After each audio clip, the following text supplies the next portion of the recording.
Welcome to Storycomic Presents, where we interview amazing storytellers and artists. This is episode 505. I'm your host, Barney Smith of Storycomic.com, and we're excited to have with us the internationally acclaimed and highly talented author, Victoria LaFountain. Victoria, hi. How are you doing? Hello. I'm good. Excellent. I'm good. All right. And so this is exciting because you actually have... you're on book 3 of your Eclarona series. And Yes. Talk to us a little bit about what is your series about so far. Okay. So it starts out in the human realm. Okay. A young girl, Melody, is raising her little sister because her mom sadly has passed away from cancer.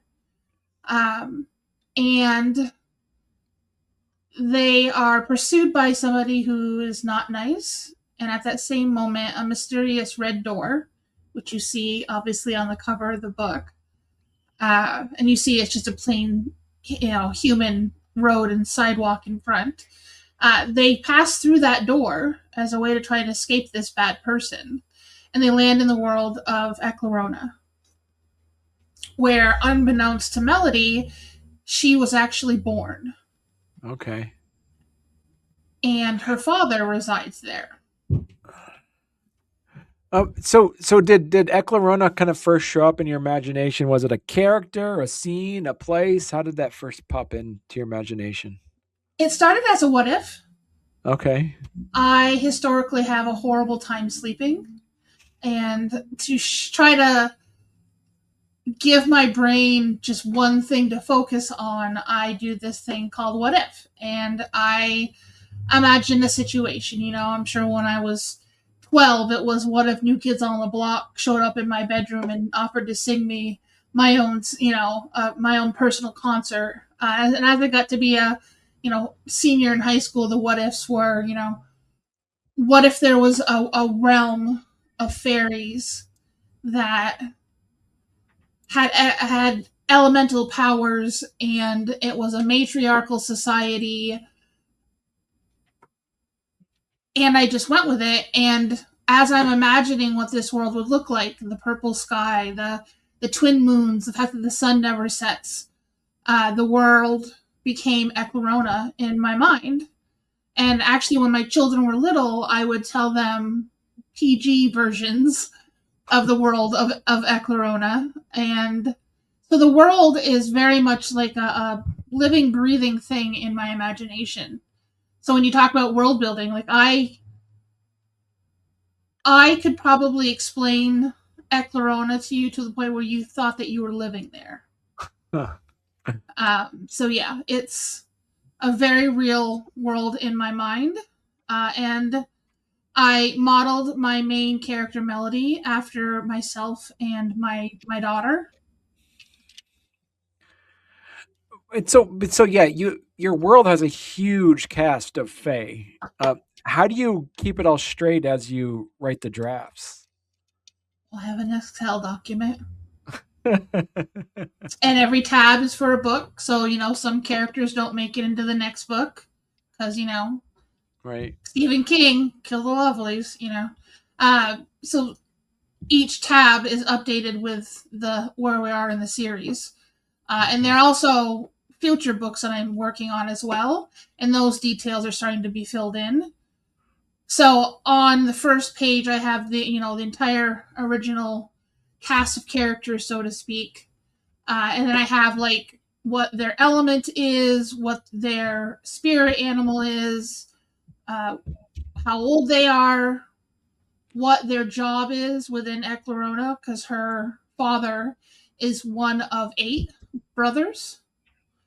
And they all have something that they do as a member of the royal family within Eclarona.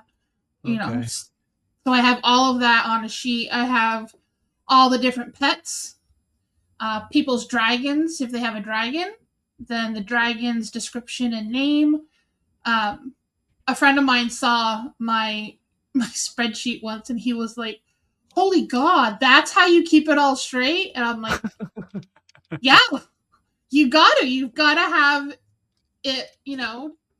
So I know that now that I've got Faded out and I'm working on Secrets, I've now copied, obviously, Faded into Secrets, so I have those characters, and Secrets will introduce new characters, and those have already been added. But yeah, an Excel And, document. and so describe like the, so are you, when you put these books together, there's always the term, pantsers or pantsers or plotters or planters. Do you write everything, like do you outline everything out, or you just kind of go by the seat of your pants and just see where your characters go? Every book has an end point that I want to get to. So Hmm. I have that part of the arc, just kind of like the really basic outline of what I want accomplished in this book.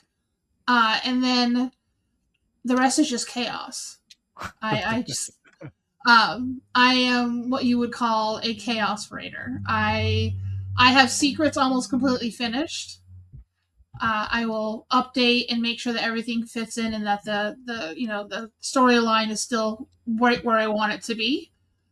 But I've already started the next book, which is Vengeance, and the book after that, which is Manifest. I have like the first chapter kind of Huh. written, and sometimes I'm laying in bed and I'm like almost asleep, and an idea will pop into my head, and poor Siri um, ends up getting to take like notes at 2 a.m. of something that I've thought of that needs to be put into one of the manuscripts I'm working on. Although she doesn't really have the word Eclarona down. So it ends up being like my Corona. So I've learned to decipher my Siri notes from 2 a.m. because I never can remember what I was telling her to keep, because I'm half asleep. But then the next day, I will pull out all my Siri notes, and I have a page on my spreadsheet that's like, notes for and whatever book it's for. And so, yeah, I'm chaos. I'm a chaos writer, and I thrive doing it. And so so talk to me a little bit about, like, what I love about the fantasy genre is rules. So for instance, how do you define, what are some, like there's magic involved. Mhm. Is it like structured magic? Is it loose magic? Like, how would you describe the magic system that you've created? It's pretty structured. Um, any of the Fae, the Eclaronian fairies, they get elemental magic. Okay. And when they hit the age of 13, they test to see what kind of the five elements that they control. And then once that's determined, the next step is with the realm elders, and they test their what's called an astral pairing. So there's a chance, and it's not 100% chance, but there's a chance that your astral sign and the time of the year that you were born can manifest slightly differently. So say you have air magic, and your astral pairing turns that air magic into the ability to teleport you. So the wind can teleport you from point A to point B. So you are an air fairy with a teleportation astral pairing. And it manifests differently for everybody, and sometimes it doesn't manifest at all. Hmm. Some fairies don't have it. But yeah, everybody has the option or the chance to have an astral pairing with their elemental. And so, uh, listeners and viewers will be thinking like, all right, you mentioned five elements. I know 4 elements. So what's the 5th one? Time. Time. Okay. All right. That's pretty cool. And how did you kind of come up with that? How did you what was that process like to say that you wanted to pull in the that 5th element? Well, 4 elements is very Wiccan, Yeah. right? Which is called the 4 elements, the The directions. compasses. Yeah. So it's Yep. like let me I'm And trying to remember here. East is air, west is water, north is earth, and south is fire. yes. Okay. All right. Good. All right. Yeah. Yeah. So it's Yeah. very Wiccan, and my fairies aren't Wiccan. They're so I needed to add something to differentiate. Um, Although time is very, very incredibly rare, there's only a handful of fairies every year that are granted that particular element, but it's Mhm. in there to make it less Wiccan, Okay. to give it that 5 elements instead of the 4. Right. And so you kind of touch a little bit on with like with the Fae, it's not necessarily like little girls with wings. You also have gnomes and leprechauns, but leprechauns are called Cluclarin, I believe, or how do you pronounce that? Florishans, Yeah, they're just Clarishon. like they are similar to leprechauns, but they Right. Yeah. are their own entity. They're a little bit more tricksters than leprechauns are, and they're a little Right. bit more earthy than leprechauns. Yeah. A lot of my characters and come from Irish lore. Eclarona was built by the Fae of the Green Isles, and although Fae from all over is welcome there, the foundation of Eclarona is the Irish Scotland kind of connection.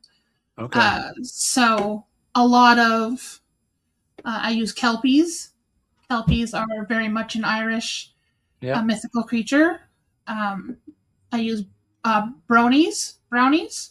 Mhm. Those are very much Irish. Some of the names of like Honorin, which is like their god of death. Okay. So it's some of that stuff is linked to Irish mythology, and I think that's where the Clarishon came from. And the main Clarishon that you'll meet in the book is Yara, and she's a Spitfire. Well, hey there. If you're enjoying our podcast, don't forget to subscribe on YouTube or leave us a 5-star review on your favorite podcast platform. Your support means the world to us and helps us keep this show going. We love hearing from you, so any feedback is welcome. And thank you for being a part of our podcast family and for all your support. It truly means a lot to us. As an author, do you have kind of like some favorite characters that are almost immune to danger in the sense that nothing's bad? Like this is a couple characters or character that I know is going through the entire book. Don't worry about it. You're gonna be fine. Or are you just like a clockmaker in the sense like whatever happens happens? I don't. If you get yourself in trouble, I'm not helping you. Like how would you say that? So there are no characters that are immune to being injured, Okay. kidnapped, tortured, any of that stuff. So no one is immune to the evil. And orc, I think is pronounced. It's a Gaelic word. Mm-hmm. Um, that is trying to take over Eclarona. And you meet this kind of entity a little bit more in Faded. Uh, but there are core characters that I will not off. Okay. Melody is the main protagonist. There is no Eclarona Chronicles without her. And her little sister Megan is pretty immune to death, as well as Melody's soulmate McConnon Okay. and her best friend Molly, who is a human. So kind of like the core characters, the Okay. ones that, and I probably won't ever kill Yara or Quinn either, just because they're like the comic relief because they're just so ridiculous.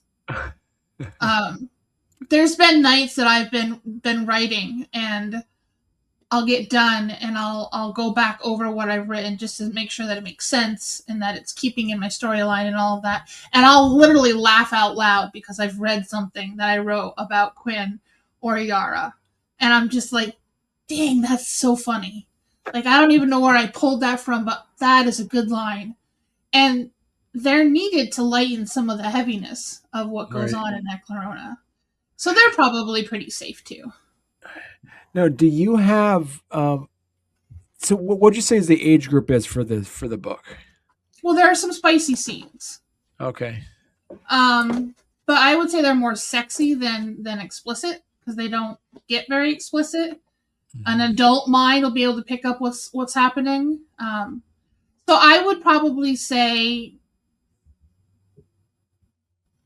18 plus, Okay. depending on your parenting style. If you don't mind sexy scenes that aren't like using those awful words that like those smut books use, uh, then because like the guy I did a radio show back in February, and he was going to let his daughter, who's 15, read, and I said, "There's sexy scenes," and he's like, "Oh, I know, I've I'm aware, but I think she can handle that. My 12-year-old, I won't let her read, but I'm comfortable enough with the 15-year-old reading it.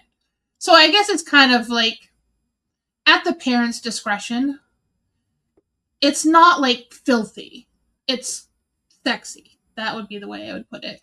I don't Okay. write smut.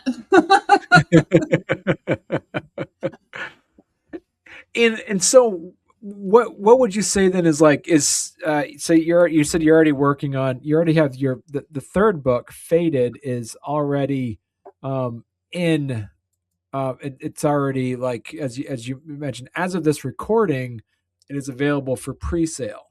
Yes. Uh, and you said you're already working on book four and you're already starting a little bit like book five. Do you have a finite series? Like, it's going to be like 10 books or 7 books or 12 I books, or do you don't. have, no? No. I guess when I run out of things that can happen in Eclarona, I'll try to leave it on a good note. Yeah. But my one of my favorite authors, Nora Robert, writes as JD Robb, and she writes what's called the In Death series, and there are over 50 books in that series right now. Okay. And I'm not saying there's going to be 52 Eclarona or 60, but if done right, you can have a longevity of a series. Well, and they're not small books too. They're like 200, 300 pages or so. Yeah. Wow. Yeah, Yeah. Reckoning is over 300. All right. And how long does it take you to, it looks like you almost looks like you like get produce like a book a year almost. I've been working on them for a long time. I actually published Destiny 2.5 years ago, Okay. and I got it. I went through Amazon. It was awful anyway. Um, and I didn't like it. Hmm. I felt like I had missed the mark, that I had missed some things that I wanted to add. I wanted to add more detail and maybe some of Megan's perspective on things.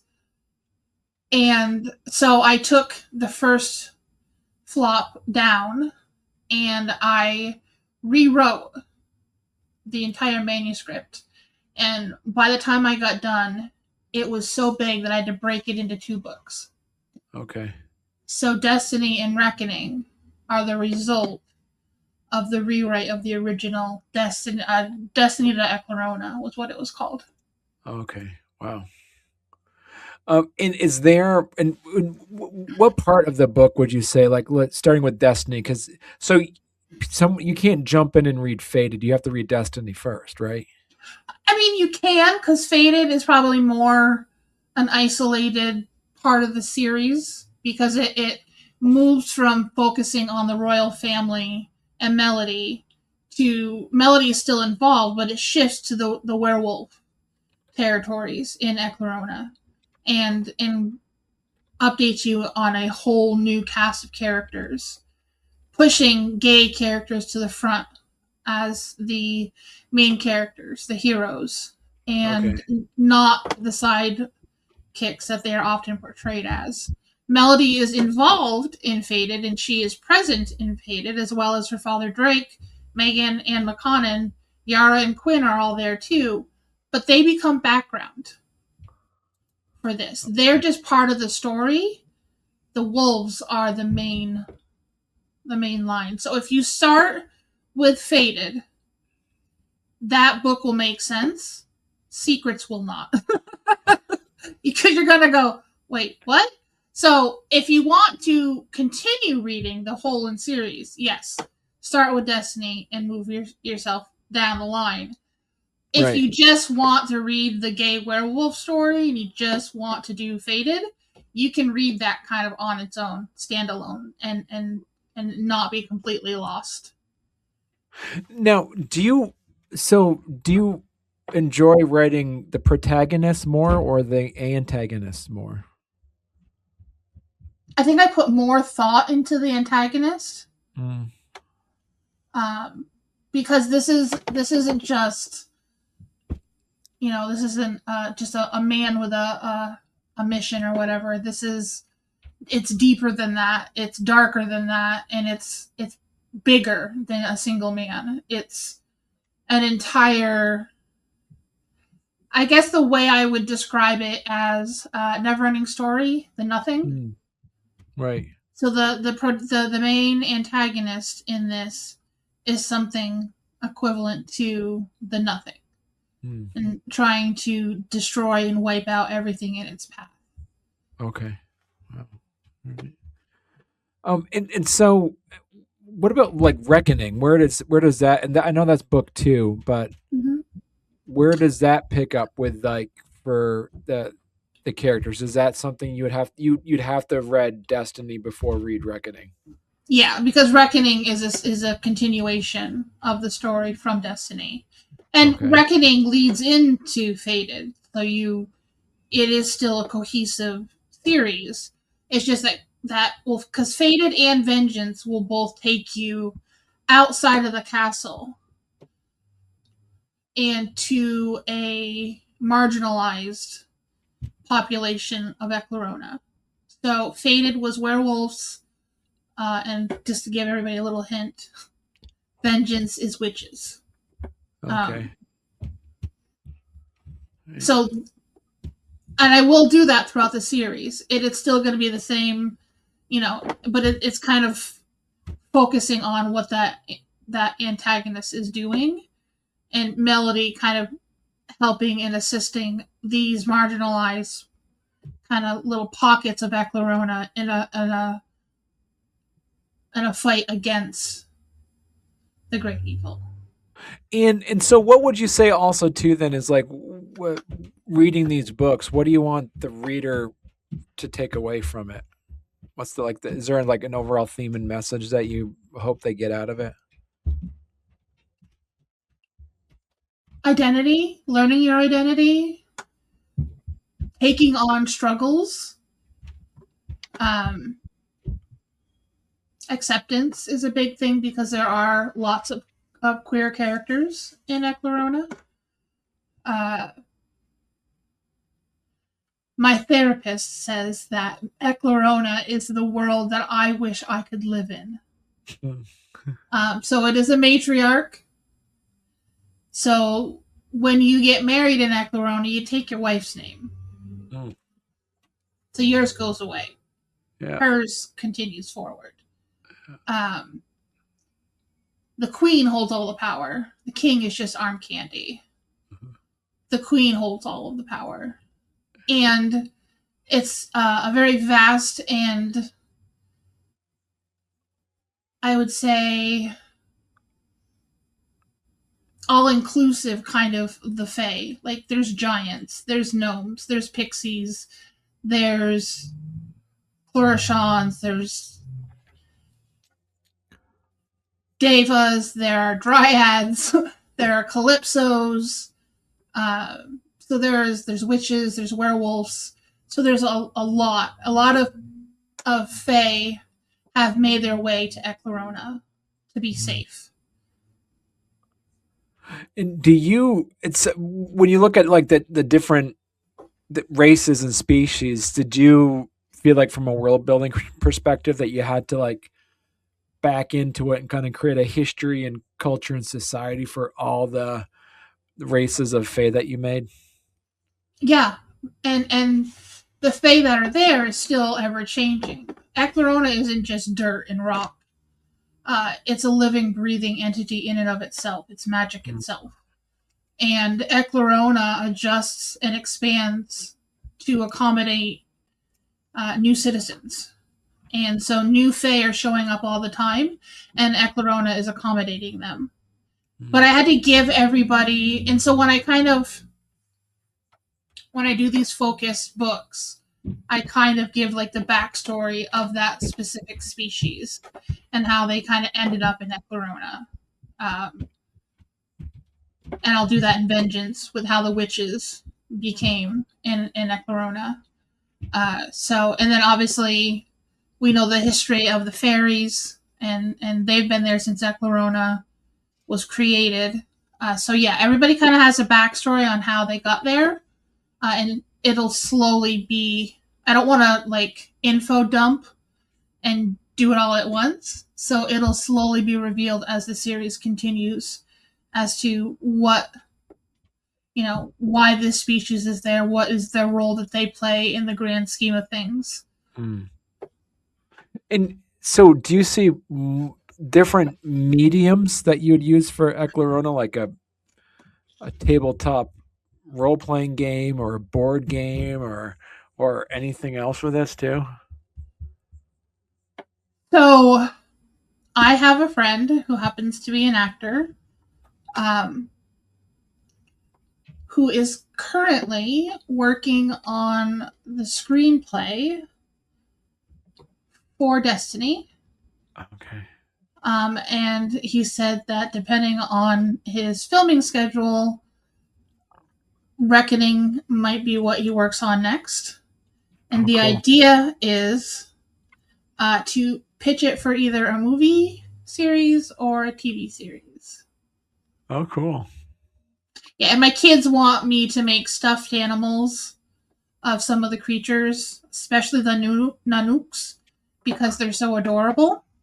A Nanook is a small creature that is native to Eclarona. They Okay. are really good at finding things. They bond with their person. So the person goes to a pet shop, and there are breeders in Eclarona. There's a really good one in Darrenby, which is the village next to the castle. And you basically sit on the floor, are surrounded by these little creatures, and they're tiny little fuzzballs. And they pick you, and they bond with you, and they become your companion. Okay. And so Melody has one. Her Nanook's name is Daisy. And Megan has one, and hers is called Tink, although she Okay. does end up being Stinky Toots at some point, but she starts out as Tink. And so people, so you, they would, so for our listeners out there, you would find it would be Eclarona Chronicles, and we'll have a link in the show notes all about it. So, And there's lots of TikToks on there. I've been lax lately, but there's a really good one for Faded that shows kind of the main characters progressing and growing up together because they did. And there's all sorts of them. Got tons of them. There's also lots of me of like identifying songs from the 80s and 90s because I'm Gen X. And so then, Victoria, if people want to learn more about you and your work, where's the best place they could go to? well, I have a Goodreads author Okay. profile, and you can All right. actually communicate with me there. I am starting. I'm going to do a. Now my mind just went blank. going to send out a newsletter monthly. Okay. Through that, once I start getting people on there to follow me, and then I'll start doing that. So you can communicate, you can ask me questions right on Goodreads. I'm pretty responsive on TikTok as well. If you message me on TikTok or the Gram, those are the three I use the most. I wasn't previously really active on Instagram, but I've been using it a lot more lately.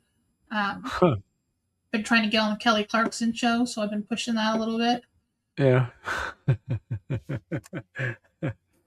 Perfect. Well, listen, then, Victoria, you have to come back on once your other books are coming out. Yeah, I'd be happy to. Well, thank you so much. Yeah, thank you.